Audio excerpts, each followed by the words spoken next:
Hey guys, welcome to the Late Late Show. I'm your host Matt from Lakers UK, and I've got a big one for you all today because I'm joined by three guests for this Lakers Heat NBA Finals mid-series review. Firstly, we've got Jonathan and Cole, who are both reoccurring guests. How are you both doing? Not too bad. Disappointed with the last game, but not too bad. Yeah, I'm doing all right. I was angry late last night, but that's how it goes. Right, so we kind of get a feel of how this is going to go. So let's quickly move on. And as people can see, we've got a new face in here. It's not new for us, though. It's Phil Sizemore. He's been heavily involved with Lakers UK since quite early on. He's our eyes over in the States. How are you doing, Phil? Thanks for coming on. Hey, pretty good. It's a bit earlier for me than it is for y'all, but I'm always ready to talk some ball. Yeah, great. I'm looking forward to this one. So what we're going to do is we're going to start with games 1 and 2. Obviously, it was an impressive start from the Lakers. It wasn't an impressive first quarter, though. It was a tough one throughout. They did actually end up outscoring Miami 31-28 in that first quarter, which is quite incredible looking back. But anyway, it was a blowout win. The Lakers won 116-98 in game 1. And then in the second game, similar fashion, big lead throughout, and the Lakers won 124-114. There was a little bit of a late Miami resurgence in that one, but again, job was pretty much done. So we're going to focus on them two games just to start out with, and what our thoughts were on what looked like a pretty straightforward series for the Lakers at that point. So let's jump in. We'll go through you all individually. How about we'll start with Phil. We'll start with we'll get you straight in. What did you think of games 1 and 2? What were the main things that you pinpointed from their performances? And it was a really impressive start, wasn't it? Yeah. There were two things that really jumped out at me out of those games. The first one was how effective Dwight Howard was defending that Bam Adebayo dribble handoff. That is one of Miami's favorite actions when he's in the game. Dwight's really quick on his feet, and he's got great hands. He took a lot of that action away from them early on. And second was just kind of awe at the gear that this team has when they can really turn it on. There was a 22-minute stretch of game 1 where they outscored Miami 75-30. And that in an NBA Finals game, to be able to dominate your opponent to that degree is just really impressive. Yeah, that was it was crazy how they just switched it on. Jonathan, do you want to go next? Yeah. Well, in few words, it was a legit ass kicking. That's the one thing you can take from the first game. That's pretty much what we expected. Because if we play big, we usually win big because most teams can't deal with our physicality in front line. You can't deal with Dwight and AD at the same time. We're just going to grab every single rebound and going to bully you. And it showed even with, I know Bam had an injury going into the series, but just Dwight setting kind of bone crushing screens and just boxing out, and just it's like running into like a brick wall. So yeah, we weren't surprised about game 1. It was just a great kind of win, and it really showed like what we're capable of throughout the rest of the series. But yeah, great win. Game 1 and game 2. Again, yeah, I agree with you. It was there was a few runs by the Miami Heat that kind of showed what they're very capable of, and obviously Jimmy Butler balled out in game 2 as well as game 3.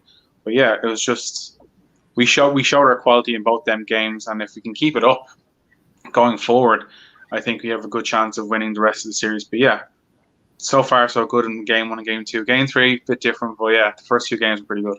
Yeah, I feel like we're all kind of itching to get on to game 3, which I'm kind of looking forward to, but I'm kind of not looking forward to. So obviously it's the game that's fresh in our mind, which is quite unfortunate at the time of doing this mid-series review. Me and Jonathan were speaking about potentially doing it after game 2, but it's not really a mid-series review. If it went 3-0, then it kind of wasn't a mid-series review anyway. So, it's, in terms of content, it's probably working quite well for us. It's actually 2-1 at this point.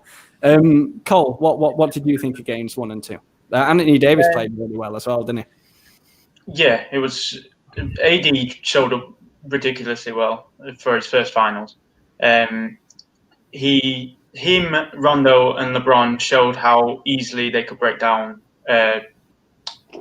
zone defense, basically. And that's the main takeaway from game 1 and 2 that I saw. And that's what we saw in game 3 was Spoelstra moved away from that heavily, because you saw Rondo, AD, and Bron easily get behind the Heat defense and just easily create offensive opportunities from it and work just in the mid sections between players, where when you're in a zone, you don't know whether to break out of it, obviously, or stay with your players.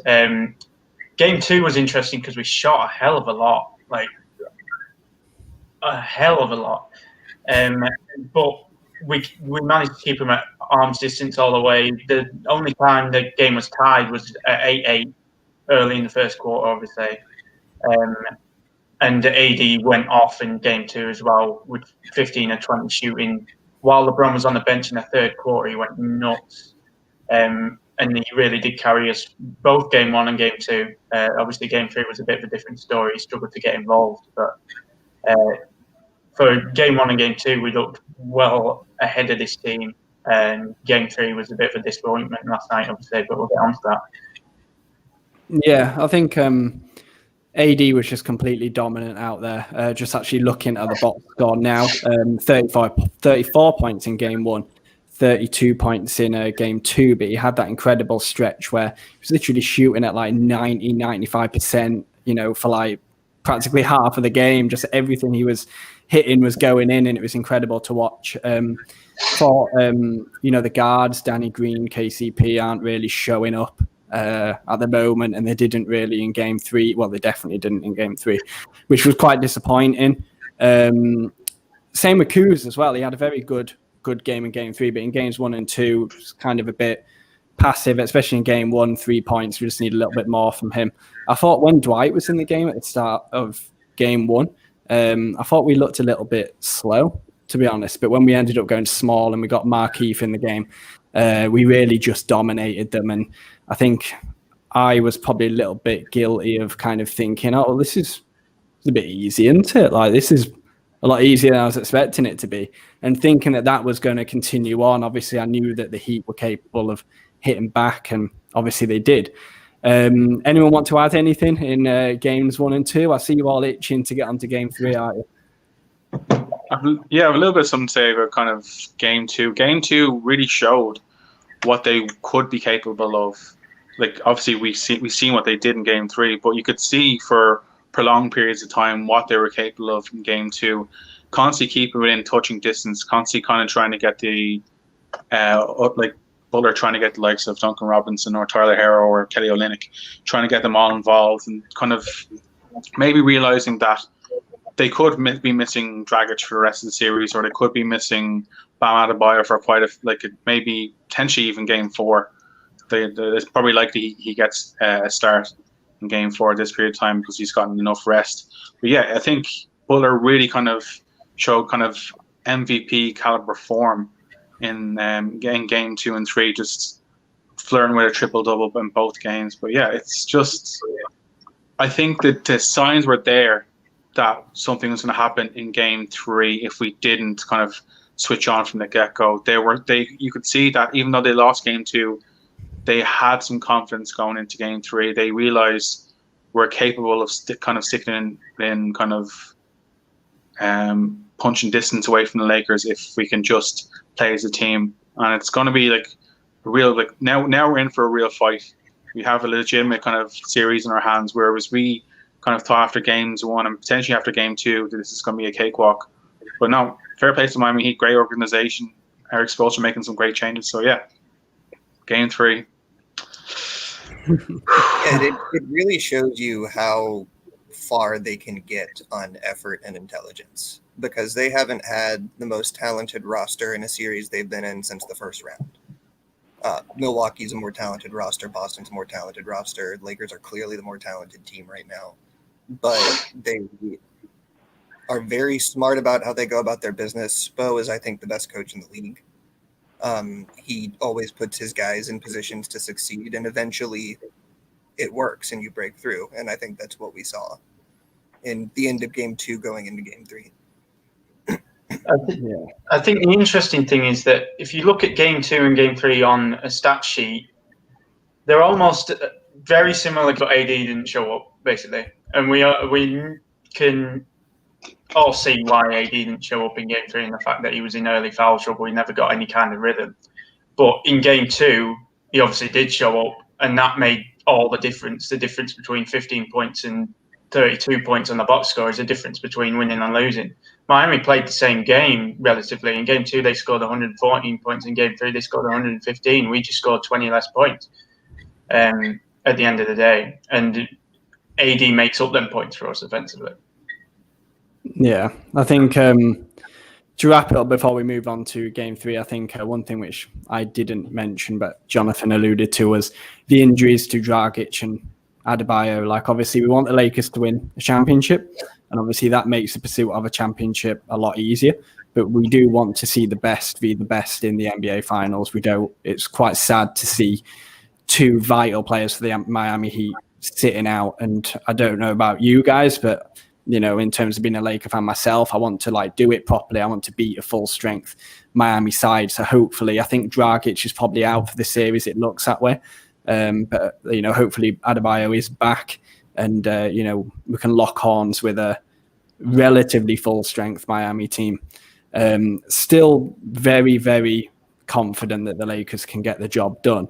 But as they had a brilliant opportunity to take a commanding 3-0 lead in the series, they quite frankly bottled it, and they just did not show up.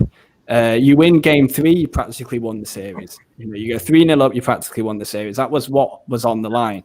There's more than enough motivation on the line to go out and just blow out that game and get it done. Obviously, Miami showed that, which we already knew, that they're here to stay and fight for a championship for as long as possible, and fair play to them. Just also quickly, just going back, stat that I did want to say, Anthony Davis became the 5th player in NBA history to record 30-plus points in the first 2 final games of his career. The others, Kevin Durant, 2012, Michael Jordan, 1991, Rick Barry, 1967, and Hal Greer in 1967. So quite a cool statistic. So let's go on to Game 3. Obviously all about Jimmy Butler.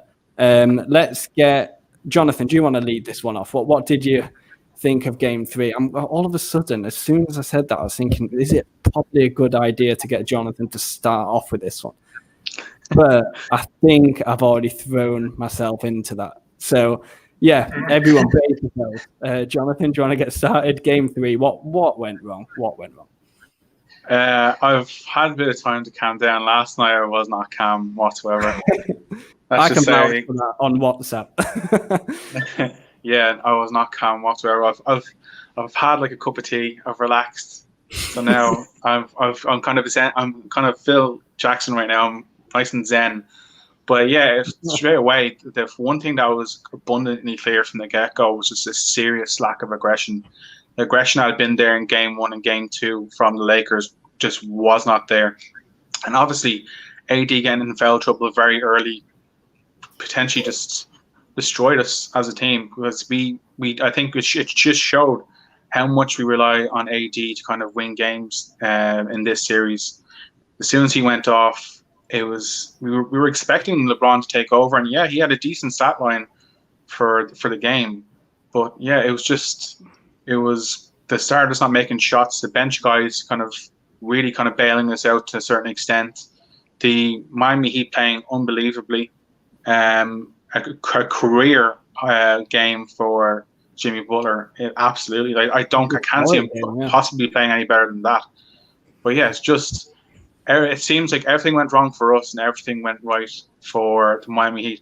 But again, they knew if they became 3-0 down that they were in a real kind of uphill battle to kind of get back in the series. So yeah, they came out as the aggressors. They showed that they went to win more. They out-rebounded us. They out-toughed us. They just showed up, and we didn't. And it was bitterly. The only thing I'm legitimately pissed off about is LeBron in the fourth. I thought LeBron was, to put it in kind of a nicer term, piss poor in the fourth. He just wasn't. He wasn't MVP Bron. He just seemed like he was shying away from Jimmy, even in defensive matchups. I remember one possession, he actually pointed to Rondo to guard him, which I was just looking in kind of in amazement. Maybe like obviously Rondo's kind of quick hands, but yeah, LeBron, like at the end of the game, should be marking Jimmy and kind of trying to nullify him as best you possibly can.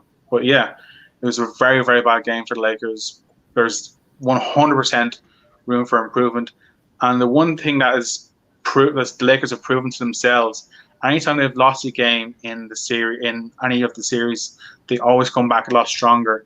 And I've said it in kind of each breakdown, the Lakers need that punch in the face. Every single series, they need that punch in the face to kind of wake them up and say to themselves, we could lose the series. And it could really, if we don't show up in the next game, it could be 2-2 very, very easy, and then we've really got a series in our hands. But if we can win the next game, and if LeBron and AD can show up and stay out of foul trouble, we have a real shot at kind of getting to 3-1 and potentially putting the series away in 5. Yeah, I think it'd be nice if they didn't need that punch in the face, especially when you flirt in at 2-1. You know, if Miami all of a sudden come out and take a hold of that fourth game and it's 2-2, it's really all to play for. But obviously the Lakers, if they win the next game, 3-1 up, it's that commanding lead again. They've kind of got that little bit of insurance from them first two brilliant wins. Let's bring Cole in here before we go on to Phil. Quite looking forward to what you guys have got to say. What do you think, Cole? Well, I rewatched the game this morning and I made very brave. Endless notes. I've got 3 pages of notes here that I did. Obviously, I won't go through it all. I went through the whole game and noted things that jumped out at me throughout. And I thought, to start with, right, let's count the miscommunications on defense. And the miscommunications I counted on defense were 19, which resulted in 29 points in the end. It's an issue that we seem to struggle with now and again in the playoffs, where we just switch off defensively. We're an elite defensive team when we're on, but we really do just switch off defensively sometimes. Just communicating-wise, just shouts for switches. A really interesting thing is how we were guarding Jimmy Butler early. The thing with Jimmy Butler early is that we were kind of half wanting to switch everything, half wanting to run around the screen and follow him. LeBron particularly was heavily ready to switch everything, and that really disappointed me against Jimmy. LeBron started the game against Jimmy, but was nowhere near aggressive enough to prevent switches on screens. As soon as the screen came, he wanted that switch gone, and it was either Danny Green's job or KCP's job to pick up the pieces following that. And then obviously the AD fallout didn't help. He only played 11 minutes in the first 2 quarters, whereas normally he's averaged for the playoffs 17 and a half, so that made a major difference. Obviously, he managed to stay on the court the rest of the time, which helped. But LeBron's fourth quarter performance was really interesting to me as well, and I noted a few things down about this, and the fact that we came out really strong. LeBron attacked the paint a few times really strong, got a good few assists. Morris lit up from 2 3-pointers following Bron's kicking out to him. And Butler sat the first minute of the fourth, and he came in immediately after when Bron attacked the rim and finished a layup and went and finished the and one.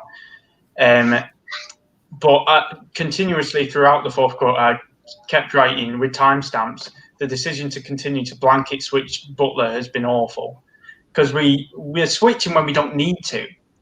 And obviously we need to work out a solution to that, whether it's rim protection or whether it's have every guy on the floor in the fourth quarter can guard Jimmy Butler and hang with Jimmy Butler, because obviously we saw KCP cannot do that. And then with 5:50 gone in the fourth quarter, LeBron stepped inside and was called for his second travel while attacking the paint. He then stops attacking the paint altogether. The next 3 LeBron shots were 3-pointers from long range 3. But only one of them was wide open. The wide open one he took, he had an open lane to the rim as well if he wanted to take that, but instead he decided to pull up from 3. And that was really disappointing to me.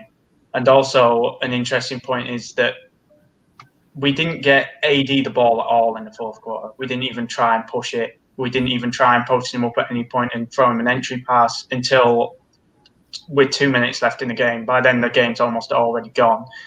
And an interesting thing was that the Heat immediately compressed their defense as soon as AD picked up the ball in the post. And it left Morris open for an open three at the top of the three-point line. And all I could think was, why haven't we tried that at any other point in the game? AD had finished with 9 shots, I think, which is just not good enough. Even if he isn't looking to create open opportunities, we need to run plays or just work out a way to get the ball in his hands more, because of his gravity inside. It pulls a whole defense inside, especially because they haven't got the size to defend him. It allowed them to stay small the whole night, and that's exactly how they want to play when Bam's not on the floor. That's my first rant of this section over.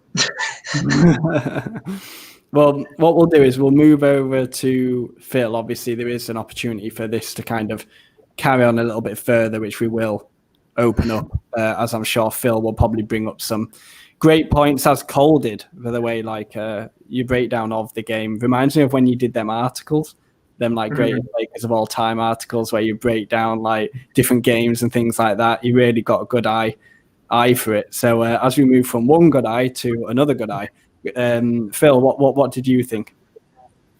The first thing is credit to Jimmy Butler. Like, stars do star stuff, and Jimmy Butler was doing star stuff yesterday. It reminded me of Allen Iverson's game in 2001 against the Lakers, where he just refused to let this team lose and dragged them to a finals victory, which is one of the most impressive things you can do as an overmatched individual player. The second thing I wanted to bring up, kind of a little bit piggybacking on what Cole was saying, they started doing something that Denver did in the second half of the series, taking advantage of the Lakers being too aggressive on their pick and roll coverages. Every time that the Lakers come up to hard hedge and try to get in front of the ball handler coming around that screen, their screeners are slipping into the short roll, and then they're bringing cutters from the weak side along the baseline to take advantage of the defensive reaction. So they're getting these either open short roll jump shots or floaters, or if you react to them, they're bringing someone along the baseline for an easy layup. And the only solution that they're going to ultimately have to do, which, going to Cole's point, is they're going to have to firm up coming around those screens so they don't feel like they have to hedge so much, and they can keep their second person back in the coverage a little bit and prevent the short roll. It's harder to do it that way, but especially if you've got someone like Jimmy, who isn't a pull-up shooting threat from range, it's the smart thing to do, because he's much scarier as a facilitator than he is as a pull-up jump shooter. Yeah. Well, what we're going to do is we're going to quickly break out for one moment. I'm just going to give a little bit of a word to some of our sponsors and partners, and then we will carry on the Game 3 discussion, because I've got a few things that I would like to add in, which probably might spur a little bit more of a discussion, and then we'll keep going on. So, as you can see at the bottom, let's get this up. Support for the Late Late Show is brought to you by Manscaped, who is the best in men's below-the-waist grooming. Manscaped offers precision-engineered tools for your family jewels. Been quite looking forward to reading that one. So, yeah, Manscaped just launched in the United Kingdom. They kindly reached out to us. Obviously, they're a huge brand, and we definitely could not turn that down. And you can be one of the first men over here to experience their life-changing products. Personally, with grooming products, I usually bounce around, and I find it quite difficult to find the right product that you can stick with long term. It can be quite frustrating. The new and improved Lawnmower 3.0 is perfect for the job. You don't really need anything else. I've obviously got one myself, just here. Pretty cool, neat little thing. Comes on a cool little little holder, USB charged. It's the third generation trimmer that features cutting-edge ceramic blade to reduce grooming accidents, which is obviously very important. It's got a 7,000 RPM motor with quiet stroke technology. The battery will last up to 90 minutes, so it does last a long time. Waterproof technology allows for use in the shower. It's even got an LED light, so you can see where you're going. which is pretty cool. It is a top quality product. You really don't need to go anywhere else. Here on the Late Late Show, we can offer you a unique promotional code. You can get 20% off plus free shipping with the code LakersUK20 at manscaped.com. That's the code LakersUK20 at checkout for 20% off plus free shipping over at manscaped.com. And the bit you've all been waiting for, obviously, with a lot of these, as we saw with Danny Green's Manscaped ad, it comes with this little punchline. So our punchline is, don't let your balls waste away in free agency. Secure that max contract with Manscaped. You won't regret it. Whilst I'm also here, do head over to NBA Store EU to go and get a discount. You can go through www.lakersuk.com/partners. Select the relevant link. It's all there. It'll direct you to the store where you can use the promotional code LakersUK10 for 10% off your order. It can be used on already discounted items too, so take advantage of that. It's literally just saving you money, so why not? As we go to carry on with the discussion, I want to bring up the guards because I've been I don't really know how to start this. I've been defending Danny Green for as long as I can defend him for. Taken quite a bit of heat for it as well, especially from Jonathan, which has been very frustrating. And obviously Danny Green's impact is quite clear to see when you look at the stats in terms of his team impact. His individual impact just doesn't seem to be there. Just can't seem to hit anything at the moment. It's been going on all series. He did actually have a good playoffs so far, which is quite frustrating when people say that he's playing really bad in the bubble non-stop. He's actually been doing okay throughout the playoffs, but he's just ice cold in these finals so far. Didn't actually hit a shot last night, which is pretty unacceptable in the finals game from someone that you're paying $15 million to hit 3 point shots. Very huge part of why he's here. Obviously his defense is, you know, his defensive impact is huge for the Lakers, but we need to see him hit them shots. KCP isn't hitting them shots too, but on the defensive end, all season we've seen the Lakers dominate. We've seen them be physical, be bigger than other teams, and just dominate physicality wise. Seeing KCP absolutely get bodied down the stretch was something that I haven't seen all season, or haven't seen in a very long time. The season's been going on for about a year. It was quite sad to watch, to be honest with you. Just continuously getting back down and back down and back down for quite reasonable mid-range looks for Jimmy Butler. Has he played himself out of this series? Like, is he going to carry? Do you think he's going to carry on playing? Obviously, if he's a complete defensive liability on the court and he's subject to getting switched all the time, talk to me. Where do we sit with KCP, and what do you think of him just getting bullied down the stretch effectively? Well, I think the Lakers didn't put him in a position to do well against Jimmy Butler. Like, the main thing is, we know Jimmy's going to go into the paint, and for the vast majority of the time Jimmy was cooking in the paint, it was because there was no rim protector. And if he's going to back down KCP, that's going to be fine. Like, that's just going to happen. Jimmy's a strong guy, he's 6'7", and the Lakers haven't come up against kind of a wing like Jimmy throughout the playoffs. Obviously, there's the likes of James Harden, but James Harden's going to focus on shooting from the outside and potentially getting to the free throw line as well. But yeah, Jimmy's a completely different beast. And I'm convinced that in the next game, the Lakers just need to have a rim protector on the floor at all times. Obviously, AD would have been that guy if he didn't get into foul trouble. And I don't think KCP gets cooked that badly if AD is on the floor, even if Dwight was sat for an awful long period of time. I understand they wanted to go small and kind of see if they could stretch the floor and get the likes of Markieff Morris or LeBron going. But yeah, it was working in spurts, but it wasn't consistent enough. But you have to realize if the only person on the floor at most of the time who's capable of just locking up Jimmy was, well, LeBron, yes, but AD. And if we're not going to defend the rim, then he's just going to go in there time after time after time. We know he's not going to stay. He's going to shoot from the outside. Think like in game 2 or game 1, he only had 2 or 3 shots from 3-point line, and he hit 2 of them. Like, he's still capable of shooting from out there. But yeah, the Lakers shot themselves in the foot by not playing Dwight more when AD was off the floor, or having a legitimate rim protector in there. And as for Danny Green, like, yeah, I've been one of his biggest naysayers. I've always thought that his $15 million contract was a complete and utter waste of money, when there was plenty of players out there who we could have gotten for half that. But then again, we wouldn't have got his defense, and at times he is a really, really good defender.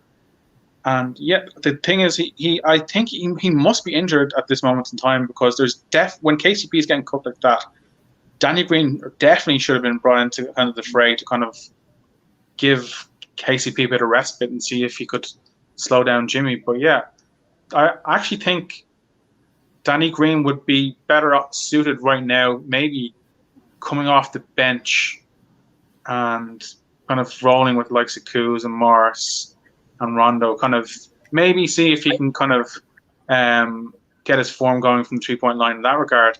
But yeah, I think we still need his defense pretty badly, and even though I'm one of his biggest naysayers, he's definitely going to be an important part of the series if LeBron's not going to kind of take the defensive assignment, or AD's not going to take the defensive assignment from game to game.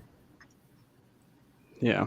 What do you think, Phil, of KCP's not strong enough to guard Jimmy Butler in post isolation. That's just a fact of life.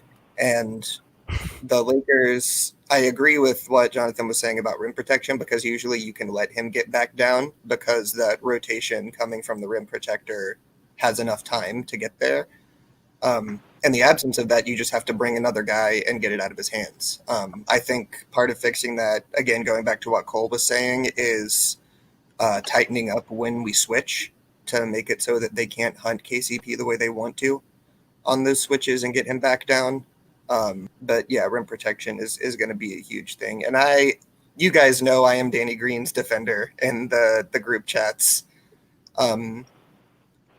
It's sad to see him, like, there was a possession where he had 2 or 3 wide open 3-point shots on offensive rebounds consecutively, and you could see him being frustrated and saying, screw it, I'm shooting until it goes in, and it would not go in. And that's obviously frustrating. It's happened to him a lot of times in his career where he just goes ice cold, but he has consistently been at or near the top of the Lakers plus minus every game this postseason for a reason. And as long as he keeps playing hard defensively, it's frustrating not to see those shots go in, but I don't mind it as much as some people. Jonathan.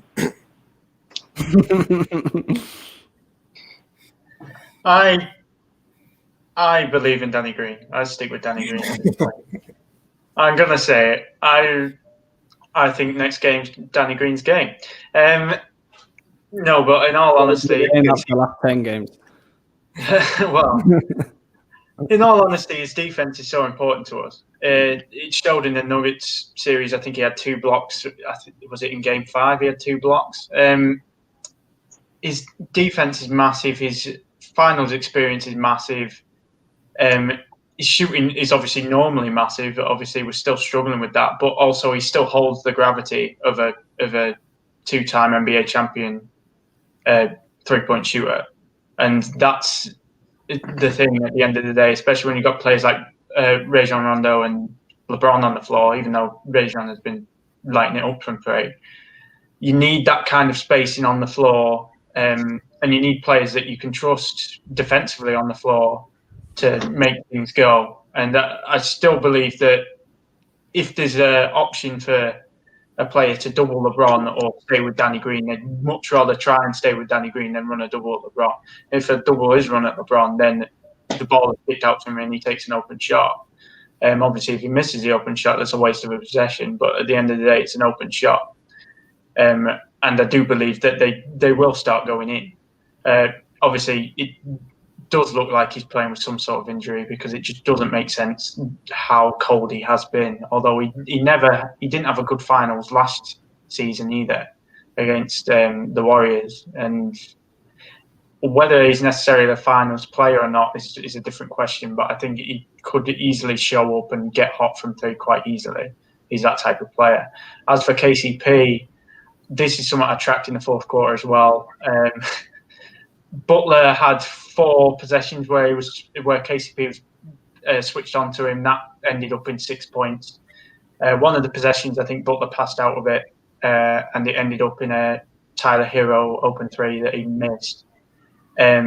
Two other possessions, he backed him down and scored inside, and then another possession, he passed it off to Kelly Olynyk, who went to the line for 2 free throws and hit them both, so hence 6 points. But yeah, as Phil was saying, KCP is just not strong enough to guard Butler inside, and all I could think while KCP was on the floor last night late is either get him off the floor or run a double at him. I wouldn't have gone for rim protection just because of the worry of what Kelly Olynyk can do from outside. And that's my biggest worry, in the fact that if you bring Dwight in, his instincts say, right, I'm going to stand in the paint and be this big guy and protect the paint. Even if he is guarding an outside shooter, he will get sucked into the paint. It doesn't matter how disciplined the big guy is, it's their instincts to be where the rim is. And I think obviously that's a massive worry, especially with Butler's passing ability, which he exhibited last night and he's exhibited throughout the playoffs. I think your only option in them situations is just get the ball out of his hands and make someone else beat you. We've heard it time and time again that if someone's cooking you in the playoffs, your options are to just try and get the ball out of his hands. And if someone gets an open shot because of that, someone gets an open shot because of that. But at least you're having someone else beat you rather than having KCP just bully Butler just bully KCP in the post.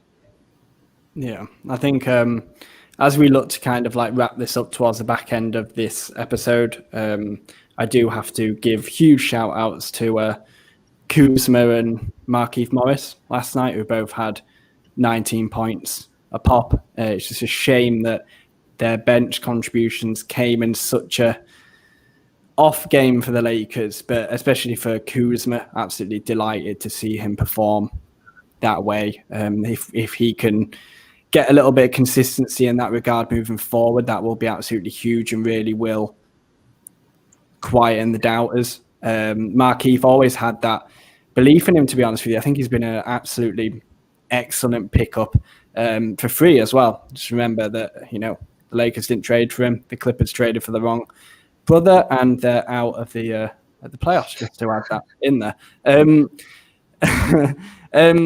So huge shout outs to them. Rondo, I thought, was quite strange last night. He was just passing up open threes when he's been shooting very well throughout the playoffs, which I thought was quite strange, but a very bizarre off night for the Lakers. It happened in game 1 against Portland, game 1 against Houston, and game 3 against Denver.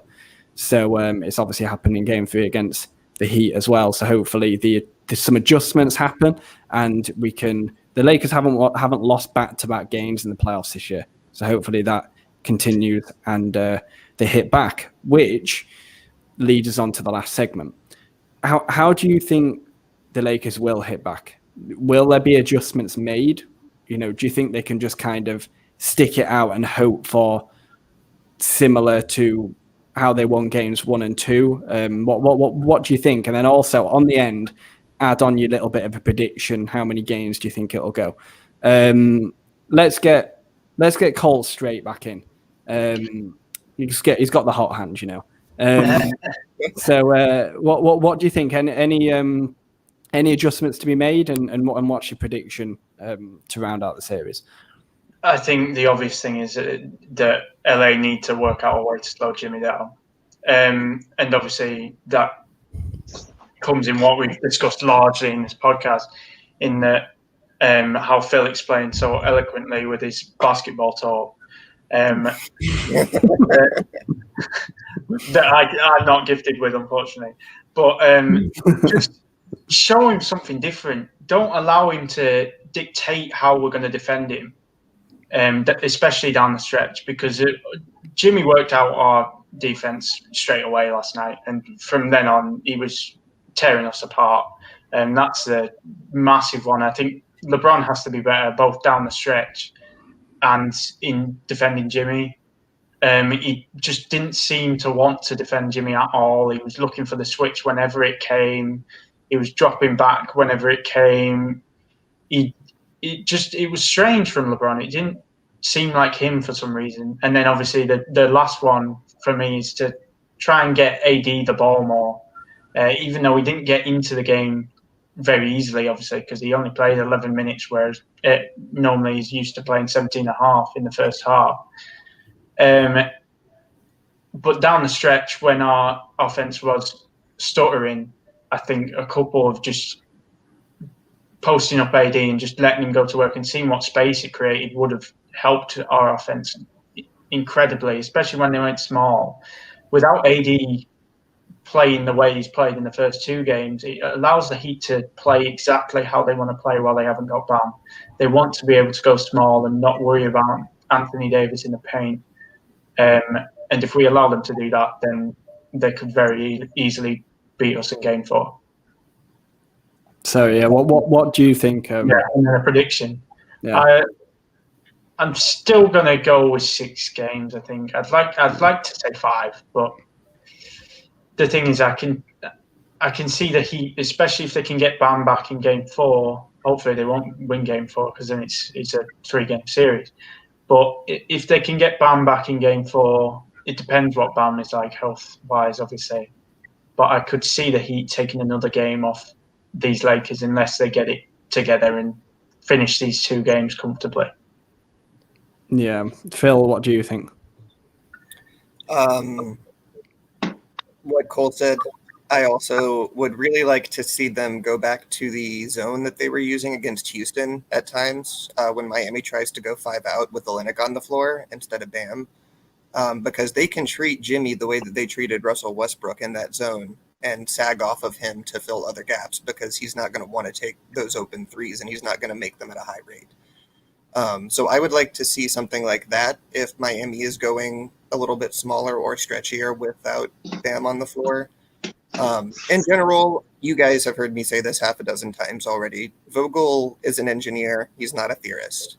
He has to see something fall down before he makes the adjustment, but it never falls down twice. And I think that I expect to see those adjustments from him. And if you're making the right adjustments, eventually talent will tell. I think it's a 5-game series. Interesting. What do you think, Jonathan? I think I said it pretty much earlier on the podcast. I think we need rim protection on the floor at all times, especially I do agree with Phil. I think Frank Vogel is going to make changes, but I also think Jimmy is going to try and get himself into the paint each and every time. And if AD's sitting or if Dwight's sitting, then we're kind of a bit of sitting ducks. And I actually think even for the Kelly Olynyk out on the perimeter, I can't believe I'm about to say this, I think there is minutes there for JaVale in this series, potentially. He is capable of staying in front of guys like Kelly Olynyk or Myles Leonard and following them out to the 3-point line. Like, obviously, we're not going to give him 20, 30 minutes a game, but he's capable of making small contributions and just playing big, and that's all the Lakers need right now. Is play from their centers, play big, disrupt at the rim, grab a few rebounds. We're not asking Dwight or potentially JaVale to kind of get us 20 points and 10 rebounds. If they get us 6 or 7 rebounds each, kind of disrupt play in the rim, make Jimmy feel uncomfortable anytime he gets down low, that'll be absolutely perfect. But another big thing that could actually really help the Lakers, and this sounds like it might be counterproductive, it might actually be like a really good thing for the Lakers if Bam does come back into the series in Game 4. Because the one thing that will do is that will take significantly more shots out of Jimmy's hands. Like, he's going to want to feed Bam down low and try and get him going. And it's shown in Game 1 that AD just had Bam's number. He knew how to kind of force him into uncomfortable shots, kind of make him shoot from mid-range. Like, with all respect to Bam, he's going to be a superstar in this league if he continues on the same trajectory he's on. But for right now, he can't shoot. He's not a particularly good shooter, and if it's going to be him against AD down low, AD is going to win probably 8 or 9 times out of 10. So yeah, if Bam comes back into the series, I think to a certain extent it will be beneficial for the Lakers because it'll take shots out of Jimmy's hands. It'll also kind of clog the area in which Jimmy wants to get going as well. And to kind of speak on what Phil said about kind of sagging off on him on the kind of around the 3-point line and force him to shoot. I think that's a great idea. We are allowing him to get into the place he wants to go and kind of allowing him to just get cooking. If he wants to stay out in the 3-point line and shoot, by all means. I don't think we should be dubbing Jimmy this series. I think that might be the kind of the reaction after the last game is like, we need to double Jimmy, we need to stop him. But Jimmy's shown himself to be like a really good passer out of double teams. He's shown himself to kind of make his way down the lane and pass it out and hit an open shooter. And there's plenty of shooters on this Miami team that will punish us if we double Jimmy. But yeah, I think I'm going to say in 5. I think Frank Vogel makes the necessary changes, but I think he needs to continue to be a bit more. Give Danny Green a bit more time. Give the bigs a bit more time on the floor. Allow them to kind of maybe they might get cooked by Olynyk and Myers Leonard out on the 3-point line, but we're going to get cooked even worse down low if we don't have anyone to stop Jimmy Butler. So yeah, I'm predicting 4-1, and if AD gets about 20 shots a game, I think we win the game fairly comfortably. Yeah, I think that's important to note that even with Bam in game 1, we did absolutely cook the Heat. And even with Dragic before he got injured, we did cook the Heat. So it does go back to Phil's point way early on that the Lakers just are the far superior team in terms of talent. I think it's more the mental state of them, which is going to potentially provide a little bit of a roadblock in this series. I think they seem to have a little bit of a knack of just being a little bit passive, a little bit careless. And we got to bear in mind that we played so bad, but we were literally in that game last night until the last minute or so.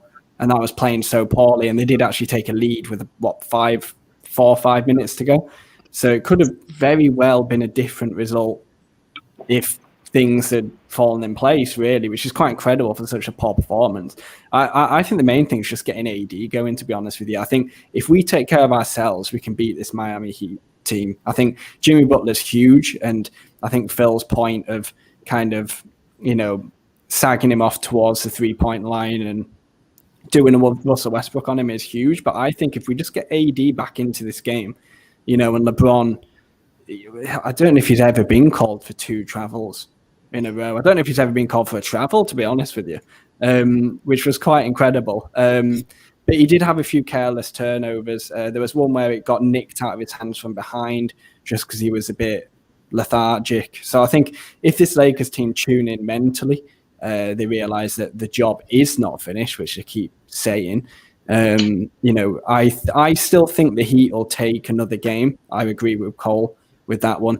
It is an NBA Finals. They're here to win. A lot of them players won't get anywhere near this stage again. I'd love the Lakers to just see out the next 2 games, and I think they're more than capable of doing it. I think it's probably going to go 6. But it's been a brilliant series so far. Before we head off, we have actually got a few comments here. Obviously, Amandeep is really really active in all of this. I've got a feeling this might cover Cole's face, so I do apologize. So we've got, let's see. Oh, no, it doesn't. That's actually quite nice. Nice jerseys from Phil and John there. What's Phil's jersey? That's a Kobe. That's a Kobe. Kobe. That's so sick. We've got Scott saying, buzzing for my order to come. That is actually his Manscaped order. If you didn't know, UK20manscaped.com, another plug. Scott again, I miss Bradley. Yep, so do I. I miss Avery Bradley as well. We've got Lakers in 5 here. Obviously, could very well happen. We've got Rob as well. Probably could have played much worse, but still had a lead in the 4th, which, obviously I was just alluding to just one game, no dramas yet, which I think is a good point. If it goes to 2-2, I think the dramas do very much start, but it's just one game. And then we've got a Mandeep again, obviously. 4-1 was his prediction all along. So, with that, I would like to say a huge thank you for you all coming on. I think this has been quite successful, being our first four-way podcast. Obviously quite lengthy, but I think there's a lot of great basketball minds in here, and I thought we all broke it down very well. So thank you so much for coming on. So before we head off, I'll let you shout out all your socials, just like we normally do. Just let people know where they can find you. We'll start with our new guest, which probably will be on again very soon. This might be the reoccurring, format moving forward. So which would be great because it's been great fun. So Phil, where can people find you on social media? On Twitter, I'm not hip to the Instagram, but you can find me on Twitter at Phil Sizemore. That's where I do all my basketball stuff. Yeah, thanks for coming on as well. And thanks, Red. Cole, where can people find you? You can find me on Twitter at Pollard NBA. I won't spell it because you can work it out. I'm going to keep saying that, even though we haven't got the reference yet. You'll work that one out. Jonathan.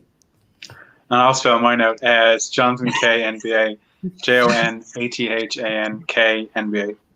Yeah, and you can find me at LA Lakers UK. That is where you should be anyway, all the time. You should have your notifications turned on. But anyway, huge thanks to our Patreon members, Amandeep, Vardy, both Jonathans, including this Jonathan, Benjamin, Massimo, Cole, Adam, Phil, and Steve. Your support is very much appreciated. If you're interested in supporting us whilst unlocking the full Lakers UK Community Plus perks, visit www.patreon.com/LA Lakers UK. Thanks again for coming on, guys. I'm just going to round it up by just saying that to the viewers, if you enjoyed the show, be sure to tell some of your Laker friends about it. You can find the Late Late Show on all major podcast platforms. Please follow, like, share where possible, and leave a review. Be sure to follow Lakers UK over on Twitter and Instagram under LA Lakers UK. Check out our website, lakersuk.com, and we'll catch you next time.